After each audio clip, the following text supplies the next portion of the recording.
Hello, Gig Nation, and welcome to a very special episode of our live Q&A call. Scott Massey, James Cronk, we're here to wrap up our very first season of Golf Industry Guru, and it's December 21st. We're only a few days away from the real Santa Claus showing up and bringing you lots of presents and goodies. And we thought that we would get together and chat about our highlights from our first, 11 months, Scott. Yep. We launched Gig back in January, late January, early February of 2021. We've had an awesome ride. We've got clubs that have joined from Asia, from Australia, from the United States, and obviously lots from Canada, and growing every day. And so we're thrilled and excited to have everyone part of our Gig Nation, and we hope that those of you that have joined have enjoyed it and have got some content and some lessons from it. And obviously, certainly in Canada, in North America, lots of courses are going into the winter season where you're going to have some time to do some training and some looking at things for the year. But Scott, we kind of decided that we were going to put together a little top 10 list. But I guess I would start off and ask you, now here we are. What's one thing that you think today that you didn't know was going to be the case, 11 months ago when we started this project? Wow. Well, I think probably the thing that, shocks me the most is just how much golf has boomed over the last year. I think we saw numbers the other day come out that said, in Canada anyways, we're up about 30% over 2019. And that's just obviously incredible. I know it's been a busy couple of years for all the course owners and operators out there in Gig Nation, and it's been a busy time for us too. But I'm excited to be here today. We're mixing it up a little bit, face to face with one of these Q&A calls as opposed to being in our satellite offices. And to go back and look at kind of our top 10 as it relates to all the content that went up on the Gig this year is going to be fun. So I'm looking forward to it.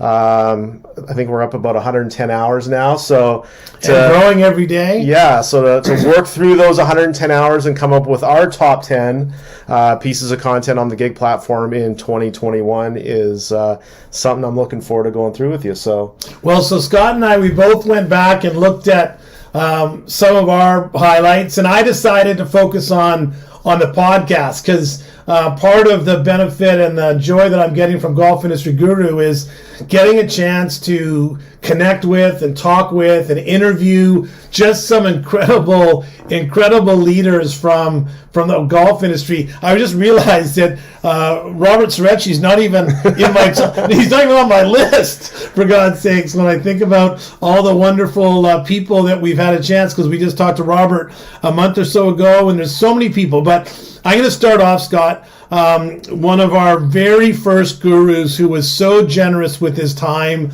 in giving us a couple podcasts and doing a course for us, in showing us and giving us access to his hundreds of white papers that he's written over the time. So for me, I want to start off with Greg Patterson, because when we did our podcast, I think back in February, maybe whatever that was. We were in the middle of the pandemic and the challenges. I mean, we still are in lots of parts of the world, so we won't even get into that. But leading during a crisis, Greg and I had a podcast about that. He talked about what it takes to be a leader during a crisis. How to change your communication style, how to engage with people and to have empathy and care about people, and really kind of what club managers and general managers and golf course owners needed to kind of be aware of about how successful leaders manage during the point of a crisis. You can't be in the movie theater and yell fire. And so when things are going on, when the challenges that we're all facing, as we all have, and I know everyone that's listening today and watching today are probably better leaders today than you were 2 years ago because this pandemic has made us kind of adapt. And so for me in the very beginning was just a very valuable contribution to Mr. Greg Patterson. Yeah, I mean, Greg's brilliant. He's so entertaining. He's had so many great experiences over his career. We're so fortunate to be able to listen to him and to share, his thoughts and ideas and his concepts on club management with everybody who's a part of GIG. And if you haven't listened to this episode yet, go and do it right away. I mean, obviously the world has changed a lot since episode 1 of the GIG podcast, but I know going back, listening to it as we prep for this, everything that we talked about there still rings true today in December, just as much as it did at the start of the year. So it was a great episode. We came out of the gate really strong with Greg there. He was a great guest. And so, definitely recommend everybody out there, if you haven't listened to this GIG podcast episode yet, jump onto the dashboard, go to the library section, click podcasts, and episode number 1, it's a beauty. So go check it out. You got it. There's so many things you can learn about being a better manager from Greg Patterson. And I listen to his stuff over and over because every single time I listen to his podcast or I read one of his articles or watch one of his courses, I learn something new. Yeah. So that was a great start. We had a great start. Absolutely. How about you? Well, next up, we've got a great template here that we wanted to share with the audience. Obviously, the club business doesn't necessarily lend itself to working from home in all positions, but likely there's definitely some people on your team that have been working from home, may still be working from home, and so we kind of feel like a policy around working from home is something that every club should have in place. Just defining what those clear expectations are for somebody so that productivity continues when you're at home. And this is one of the things I love about GIG is all the templates that are in there that you can download them, you can look at them and go, okay, this is going to work for me in my club. These are some things that I want to change. You can rework it and then make it a policy or a document or whatever it might be into your own and have it be working for you at your club. So totally. So definitely one of the great templates that went up on GIG this year was the work from home policy. And if you've got members of your team that are still working remotely, then definitely something that I think you want to check out and dive in and obviously put this in place if you haven't already. Well, and I think I can confidently say that prior to 2020, I don't imagine that there was a golf course in the world that had a work from home policy as part of their toolbox. And so that's one of the things as well, right? And I mean, we just picked some examples today. Scott is going to focus on some templates and stuff because with COVID, with the last couple of years, with the way things are going, I mean, we've had to reinvent and rewrite and recreate and look at so many different documentation, a COVID safety plan, COVID policies, all the resources that you get from the various different associations. And so I would say I've never seen in my 30 years in the club business, I have never seen 20 months or 22 months where there has been so many additions to policies, right? That mostly around safety. So, totally. Okay. So for me, my second favorite, not favorite, and I'm not ranking them because they were all my favorites, but the one that I picked out is a good friend of mine. I've known Hugh Culver for years and years. In fact, I shared the stage with him. One of the very first times I ever was on a stage, Hugh was the keynote speaker. And he's a rock star out of the Okanagan. He's got his book, The Art of Making Time for You, Give Me a Break. His book is Give Me a Break. Hugh is like a marathoner. He's a former airline owner. Yep. A professional guide, an Ironman competitor. But what I loved about this, and the reason why I picked this, Scott, for today for me, was that Hugh's a great example of some of the gurus that we've been able to talk to that are not from our business, right? Yep. He's an expert from the other world of corporate training and of leadership and of development. Entrepreneurship, yes, exactly.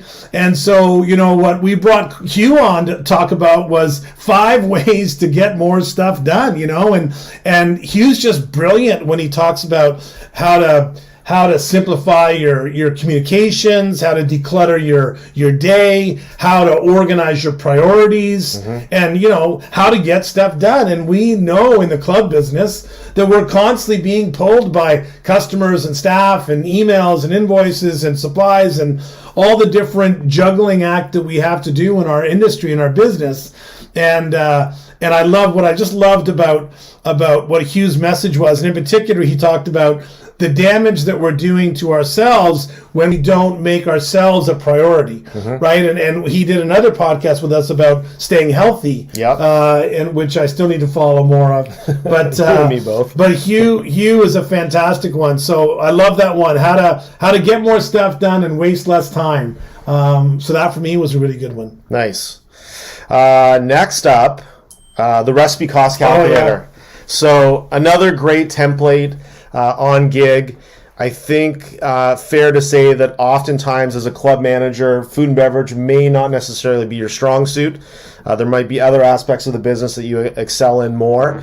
And, not only on top of just calling it food and beverage, but let's really dive deep into the culinary side of the business. And how many of us really know how to cost out a menu, right? I mean, it's not something that many of us have had experience with in the past, but this is a great tool, a very simple Excel spreadsheet tool that we have on gig, which allows, someone on your team, whoever that might be, to, put in place and really understand how the menu is going together from a dollars and cents standpoint. And so sometimes, re-engineering your menu a little bit can help you be more profitable, help you be more efficient with time.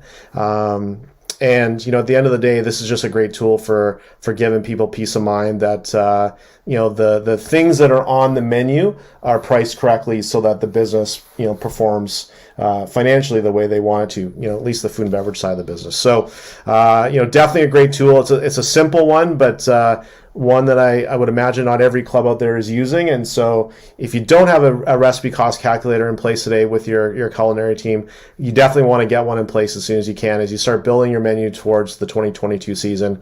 Definitely a great tool that we want to see you work with for sure. So this one was definitely on my top 10 for sure. Oh, so and not to mention, I mean, as we all know right now, the price of goods, the price of supplies, the cost of items that go in a dish, like you literally need to do this every month. Yeah. And not be afraid to change your prices to reflect the cost of the supplies that's going into your items and to your menu item. And I mean, as we all know, it's tough enough to, are you an amenity as food and beverage in the club business? Are you supposed to be a profit center? I mean, there's all kinds of, we can debate that, and we've had gurus debate that on our platform this year. But at the end of the day, we've got to make sure our stuff is priced properly. We don't want to be losing money, and we need to be on top of this. And I don't know, Scott, you and I have both worked in the restaurant business, not just the club business, but the restaurant business. Yep. And we know that successful restaurateurs and operators,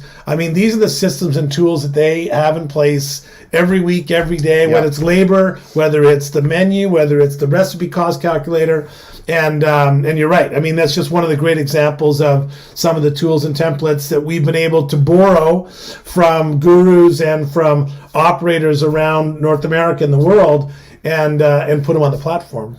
Yeah, you bet. I mean, you can't put a burger on your menu and go, that feels like it should be $16.95. Right? Yeah. You need to know what the cost associated with it is. You need to know what the profit, the contribution to the bottom line is for each menu item. And so hard to do without a tool like this. So definitely important to use one and work with it. And when Mrs. Smith doesn't want to pay more than $6 for a shrimp salad sandwich, you got to be able to know that it costs, $6.50 just for the shrimp.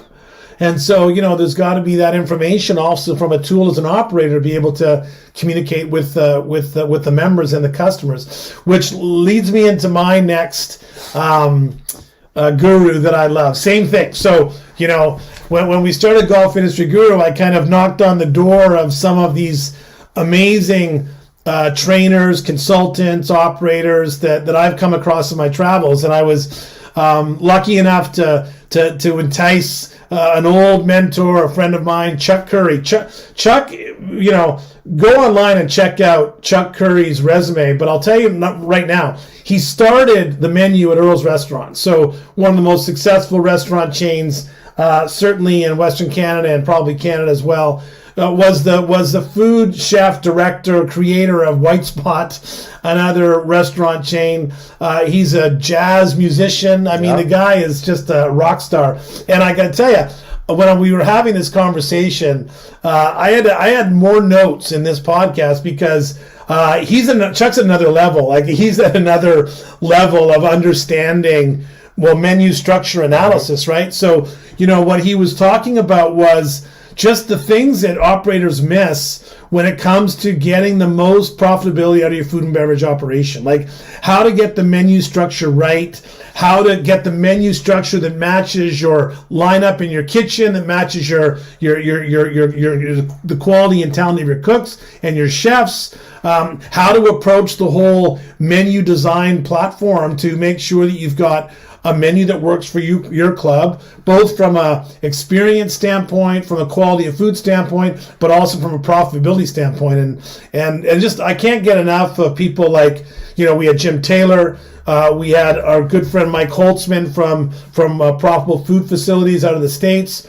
on our platform. We had Chuck, Matt Rolfe, we're going to talk about in a minute. I mean, these are some food and beverage experts, really world-renowned experts that work all over the place with some of the best, clients in the biz, and they've been generous in giving some of their content. So I really, really enjoyed that podcast with Chuck, just because it was so valuable, but also it was definitely 500 level. Like, it was not basic food cost 101. It was some complicated stuff, which many of our operators in Gig Nation need. They want to get that. Yeah. I mean, I think the thing that blew me away, with this podcast episode was just, it reinforced how much of a science it is, right? Yeah. And how much strategy there is behind, building your menu properly, making sure that you have the right, the right items on there that are not only going to appeal to your guests, but they're going to be ordered in, enough frequency to be able to, contribute to the bottom line properly, right? And it's, about having the right size of menu, but not too big, and just, there's just so much that he goes into about how to, about how to do it right. And I think at the end of the day, it just made me realize, if you're struggling with your F&B, reach out to somebody with the background, the skill set, like Chuck has, and they can bring in a lot of those best practices that successful restaurateurs are practicing already, and bring that to the club and really help turn that F&B business around in a positive way, so that it's not something that's burdensome. It's not an anchor that's bringing the club down, but it's truly something that's firing all cylinders, and it's helping the bottom line of the club overall. Well, I'll give you an example. So we don't need to use names, but one of our clients, one of our Gig Nation, has hired Mike Holtzman, one of our gurus from San Diego, to come in and help them look at the efficiencies and inefficiencies of their kitchen. And it's not an inexpensive adventure to bring Mike in from San Diego to work for 3 days to look at their food and beverage business. But I can tell you this, Mike has a guarantee that the outcome of this project will pay for himself 4 or 5 times over in the first 12 months. And this guy's done it hundreds and hundreds of times. So you got to listen to these people that know exactly how to put a kitchen together, how to make your kitchen more efficient, how to make your operations more efficient, how to make your menu match your kitchen so that the staff are efficient, et cetera, et cetera. And when labor is a shortage problem, when efficiency is a shortage problem, when the cost of things is more challenging, when there's members don't want to pay or customers don't want to pay more, we have to be better at what we do if we're going to be successful. So I agree. I just love, as I said, that's just one of the things I find so fascinating, is that I love hearing from these people that have such a large, significant experience and resume in their area of expertise. Totally. Totally. It's like when we had Bill Godkin on talking about food safety, or talking about safety. Yeah. Including safe in the kitchen. But his company and out of Ontario, right? They that's their business. They work with golf clubs on developing safety plans, safety programs, all the various different regulations that's required, and so it's been a learning process. Totally. I mean, at the end of the day, great episode. If you're looking to increase your sales and profits in F&B and you haven't listened to episode 21 yet, definitely go check it out. Yeah. It's a great one. Let's see what we have up next. So the Power of 10 Management and Leadership Plan template. I know something that you've used a lot in your career with team members outside of Golf Industry Guru, in the world of managing and leading clubs. Maybe, James, just talk a little bit about this template for us and why you like using it so much and why you think it's effective. I think at the end of the day, if club managers, department heads, team leaders, if you haven't taken a look at this template yet, definitely download it. I think it's definitely one that you can use to your advantage as you look to review the performance of your team members, whether that's quarterly or at the end of the season, whatever your preferred approach is. Yeah. But I know you love this one. Maybe just talk a little bit about this and why we'd really love to see everybody go check it out. Well, and you bring up a great point, Scott, with a couple of things you just mentioned there. But about this template and the message being is that, like, do it as long as you have something, right? like something's better than nothing. Like something's better than nothing. So if you have your own template, fantastic. That's wonderful. Like, obviously, if you have your own template and you use it and it works for you, then you don't need the Power of 10 template. Or maybe you have a template and you want to make it better. And so maybe you go to the Power of 10 template and you get some things from it that you go, okay, I can add that and I will edit my template with some ideas from here. Or if you have nothing and you want to start from not scratch, but start from something, with all of our templates and documents, I mean, the intention is that you download them and turn them into a Word doc or put your logo on them or edit them to fit your facility. Make them work for you. Make them work for you. What I love about this one is because a couple things. Number one is I wish that when I went into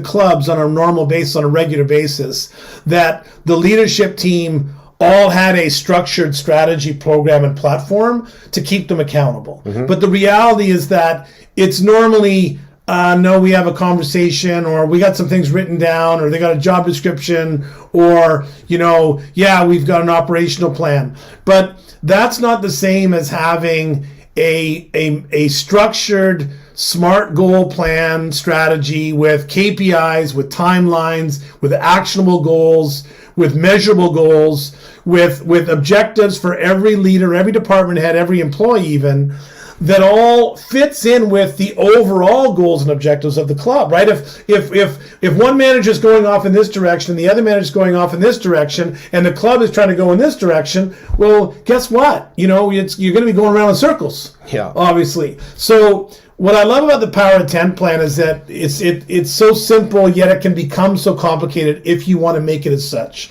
And fundamentally, it's like every manager needs to come up with 3 objectives for improving the experience of our customers, whether it's members, pass holders, public play, resort, whatever, whoever your customers are. 3 ways that they in their department are going to improve the customer experience. That's number 1. Number 2 is 3 ways that they as a manager, as a leader, as a department head are going to improve the experience of their employees in their department. So whether it's improving communication, whether it's empowering people to be more independent, delegating tasks, making it more fun, rewarding and recognition, we're providing rewards and recognition on a more regular basis, whatever it is, 3 things are going to improve the employee experience. Then the next 3 things are 3 ways that they're going to improve the bottom line. Maybe it's growing revenues, maybe it's controlling expenses, maybe it's a combination of both. And then lastly, what's one way that they're going to develop their own personal growth? I've always wanted to be a better gardener. I've always wanted to read more books. I've always wanted to learn how to play the piano. Like, what's one thing that you're going to commit to me as the boss, as the GM, as the owner? We're going to make this plan together. And those 10 things, within each 10 thing is a SMART goal, right? It's a very specific, measurable, achievable, relevant, and timely goal that's going to have action items on it, so that every month when we get together in our regular monthly meeting or we talk about it, we can talk about how you're doing. How are you doing with your Power of 10 plan? And at the end of the year, when it comes time to pay your bonus or send you off on a vacation or fire you out the door, we get to bring back the Power of 10 plan and say, okay, here's what we committed to doing. Here's what we did. Here's why. Here's what we didn't do. Here's why. Here's how we're going to adjust going forward. So, as I said, like, I don't know who I borrowed this from, and I've adapted it for some other things, but it doesn't matter to me what your template is, as long as when we survey, when employees are surveyed, in particular when exit surveys, and this is something that's very common that's happening these days with younger generation. But when they're asked one of the reasons why they were frustrated with their job, or that they left their job, or they didn't enjoy their job, it's very often the response is that because they were not clear about what was expected of them. They were not clear about how they helped move the football down the field to get to the finish line. And what I love about things like this is that it helps everyone understand their part of the bigger picture to help the club achieve the success and the goals that the club wants to have. So that's probably a lot longer of a response that you asked, Scott. It's awesome. But that's to me what I love about that plan. Yeah, it's a great tool for sure. Okay, next up, you can't do it alone. So this was episode 29 of the Gig podcast. 29, wow. Yeah. Matt Rolfe, we've really enjoyed getting to know Matt over the last couple months, I would say. Matt's based out of Toronto, a food and beverage expert, to say the least. He's got a lot of great experience when it comes to leadership, culture, but it just, all things hospitality. He's definitely spent a lot of time in the restaurant space, but he has worked with some clubs, some notable clubs in the past as well. So, we feel like he's somebody with some great knowledge and expertise to share with Gig Nation. So, he's all about people. He's all about hospitality. Maybe share with us why you think this episode of the Gig podcast so valuable for people to listen to. Well, I know it seems like we're focused a little bit on food and beverage here, but the reality is that we had Jim McLaughlin as one of our very first gurus on. Yep. And one of the things that Jim talked about was, and Greg Patterson also talked about, in fact, Ricky Potts talked about it, many of our gurus, the theme that you get when you talk to these people that are involved in successful organizations like Troon and other clubs like that, is the value, the importance of the social experience that a club provides that keeps people coming back, right? So we're experiencing this COVID boom in golf, and are everyone's thinking, how are we going to keep this going? How are we going to make this work? How are we going to keep these people from going to go pick up softball again or go travel to Europe again? Or they're all going to do those things, but we want to make sure that they continue, hopefully, to enjoy our club, whether we're daily fee, resort, we're semi-private, we're private, whatever it is.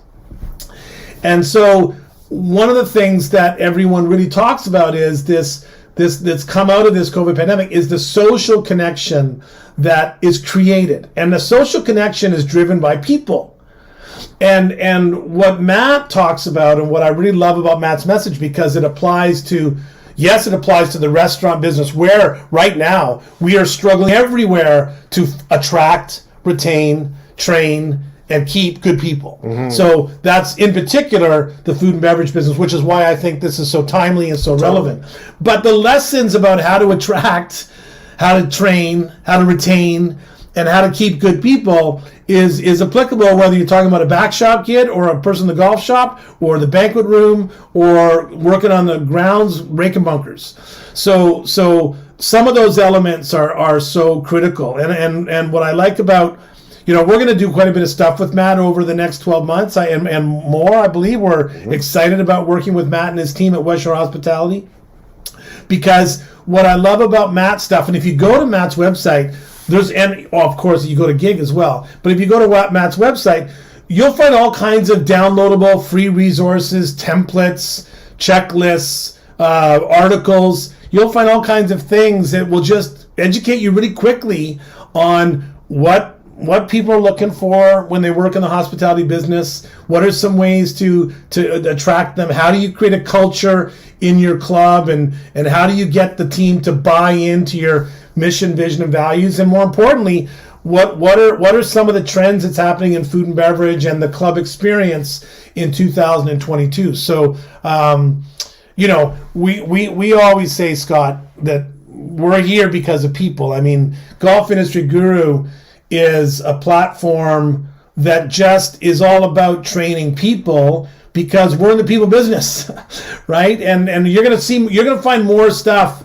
Yes, we have a template on knife handling skills, which I love that we have a template on knife handling skills, but you're gonna find more stuff on our platform about motivating people, training people, rewarding people, being a better leader, a communicator, an operator, a salesperson. So I love how some of these gurus really focus on engaging our team, because as Matt says, we can't do it alone, right? We can't do it alone. We need a team around us to do it. That's his book, by the way. You Can't Do It Alone. So I advise you to go buy it.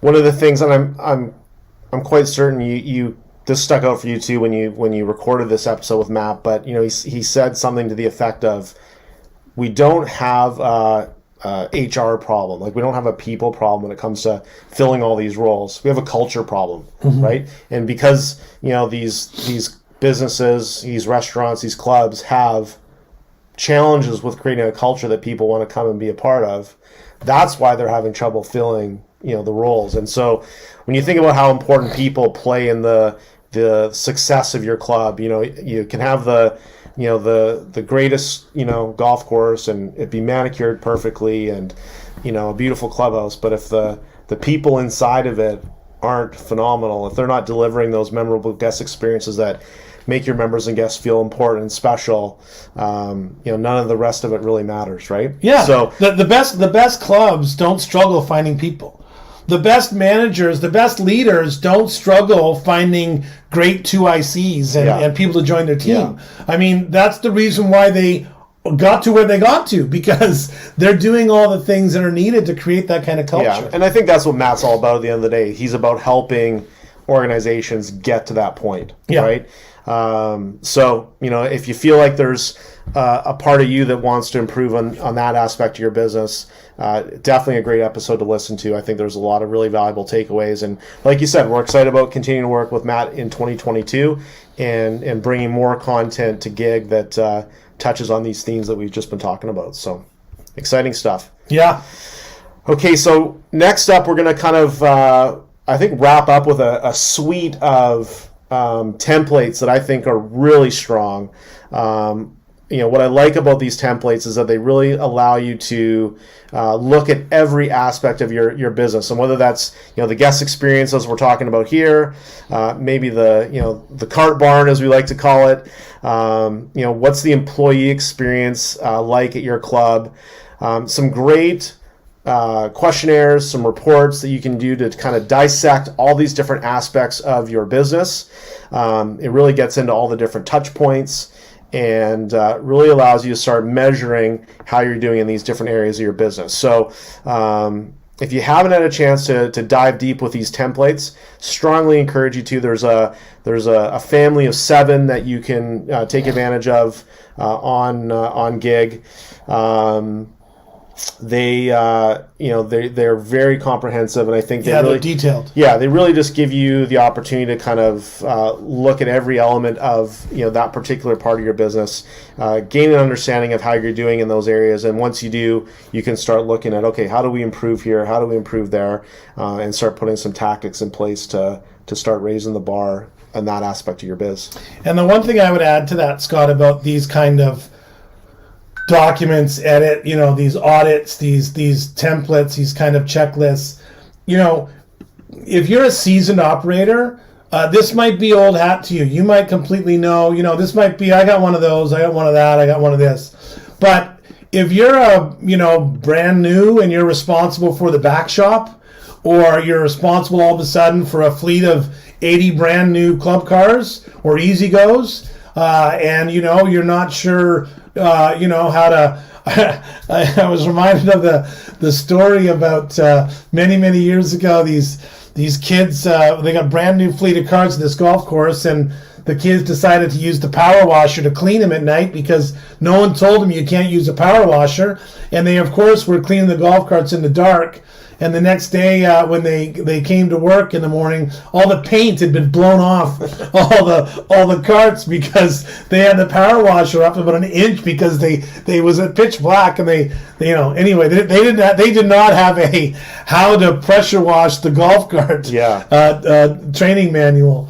So the point being is that maybe you've got some of these things. But maybe in looking some of these things, they'll just they'll help you make it better. You can flesh it out, add to it, edit it, maybe give it to one of your younger managers and say, when I say young, I mean recent managers, and say, hey, why don't we take this and make it ours? Make it what's specific to our facility. Where do we park this? Where do we put that? Where do we do this? And so make it your own. That's the whole part of it, obviously.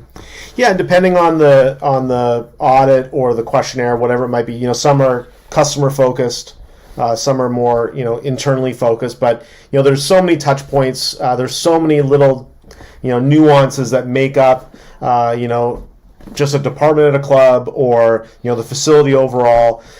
So there's so many things that to think of and to focus on. So it's just a great way to really kind of make sure that no detail is being missed, no stones being unturned. And I think also too, when they're consumer focused, all the things that the guest sees that maybe you're not thinking of, right? It really is going to bring you in tune with all those different elements of the biz, and you can really start to think about how you're doing in each area. And so, a really valuable tool for sure.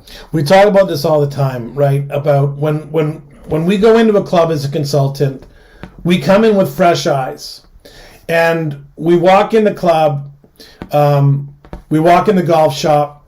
There's a poster on the wall that's a week old. There's the shirts are not hung properly with the tags in the right direction. You walk into the restaurant. No one's been paying attention, and so now there's World Wrestling Federation is on the television with blood and guts and gore and on one television, and the other television's got the news, and the other television's got the golf channel, but no one's paying attention. And the difference between great clubs is because someone's paying attention and someone has a checklist and someone knows that before they start the shift, their job is to make sure that all the channels are on the golf channel and the radio's on jazz and the newspaper from yesterday is thrown out and the new newspaper, no one uses newspapers anymore, but whatever, the magazine is updated, right? Or whatever it is. Right, so whatever is the checklist, the audit, the template, and when we're in our business, when we operate some clubs, and we see the same thing. We have difficulty walking in with fresh eyes and a fresh perspective and a critical eye. I talk about this all the time. So what I love about these types of things is all you have to do is once a month, once a week, once a year, get out, put it on a clipboard, walk around. Check off perfect, check off not perfect, and see what your score is. And you do that enough times, and I can tell you, people are going to get better. Mm-hmm. Things are going to get better. Totally. I think I got one more, for me. So tell me. Yeah. Well, one of our other favorite gurus. We got many favorite gurus, but I love Melissa Hanson. She's fantastic. We literally just recorded a podcast with Melissa this morning that's going to be blasted out to Gig Nation within a little while. Melissa brings a whole other level, I think, to our Gig Nation, in particular for clubs that are in Canada and other parts of the world, because Melissa lives in the world of like private club world, right? Like in Florida, where she's located in Naples, Florida. I think there's something like 140 private clubs within like 45 minutes, an hour of where she is. Right, her club is competitive to say the least. And so there's so many things I've learned from Melissa about about onboarding members. And when we say members, it could just be a pass holder. Like just a pass holder, but we all have a version of what's a member, what's a shareholder versus a pass holder versus a corporate member versus a customer, whatever. But the issues of communication, the issues of onboarding, exit interviews, why people are considering joining a club at golf, whether it's for a year or for a lifetime, how to make new members and new customers connected with your current customers. I mean, their lessons are endless in so many ways. And so what I really like about Melissa, she's a great speaker. Like, she's very clear. She's got a great message. She's got great tools and documents and templates that she provides with her content. She puts on a masterclass and a mastermind and all kinds of stuff like that. So I really have enjoyed learning elements of that business that I probably wasn't so knowledgeable of before golf industry grew, right? I mean, we don't really have in Canada in particular. Someone, if I said, what's a guru in private club sales and marketing, marketing director. So Melissa kind of brings that element, and also, I mean, the number of downloads she gets with her templates and her articles and her podcast tells us that a lot of our Gig Nation really love to hear what she has to say. No, absolutely. I mean, it's an interesting time to be in the membership director business, and obviously the role, like you said, takes on different identities at different clubs. But on one hand, you could say, well, there's so much demand for golf right now. There's so much demand for memberships. We don't really need to do anything, right? I mean, the people are just going to join, but obviously that's not the case. And maybe it is easier to sell a membership today because there's more demand for golf. And sure, maybe there isn't quite as much availability at some clubs as there used to be. Maybe the waiting lists are way longer than they used to be, or they're not adding names to waiting lists anymore. But at the end of the day, you still have to onboard those people that you are bringing to the club, and that's as equally important today as it was 2 years ago. And then there's everything that goes with just maintaining those positive relationships with membership on a day-to-day, week-to-week, month-to-month basis. Melissa's got so many great ideas and tactics and tools that she uses to really effectively communicate with the membership, and so much value that she can bring. If you've been on Gig recently, you'll see that there is a fair amount of content from Melissa. We're loving working with her, and really encourage you guys out there. Anything you see from her, definitely tune in, because you're going to learn something. There's no doubt about it.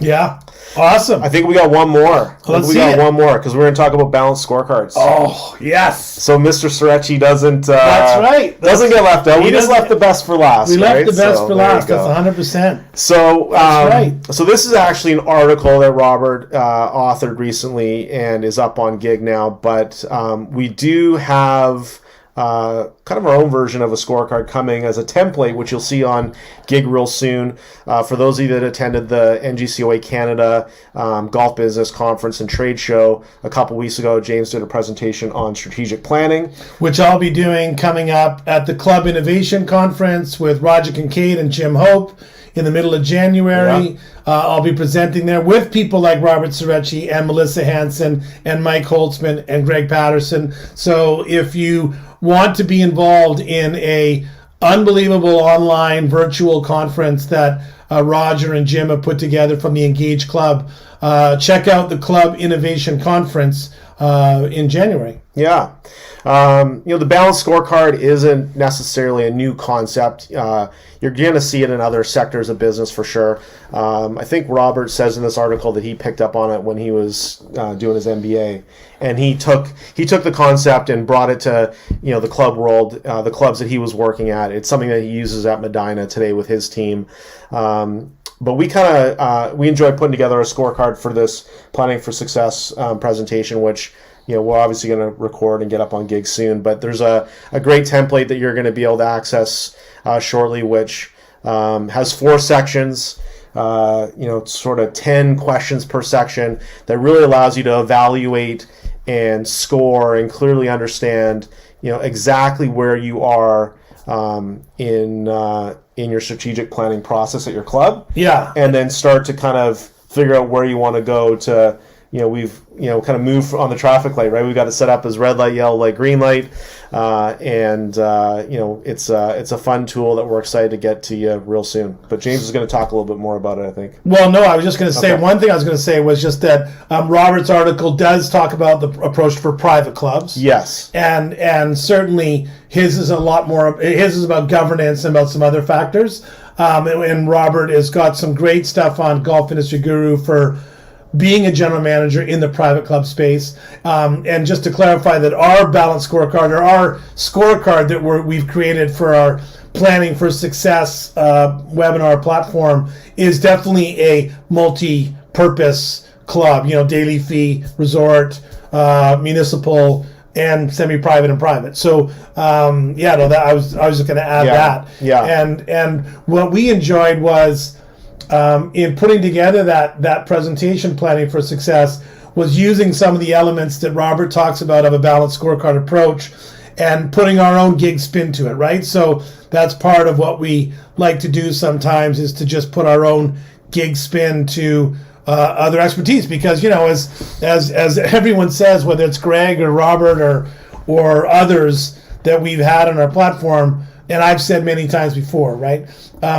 There's not a lot of original ideas out there. There's variations on ideas out there. Obviously, there's tweaks, there's customization, there's adaptation out there.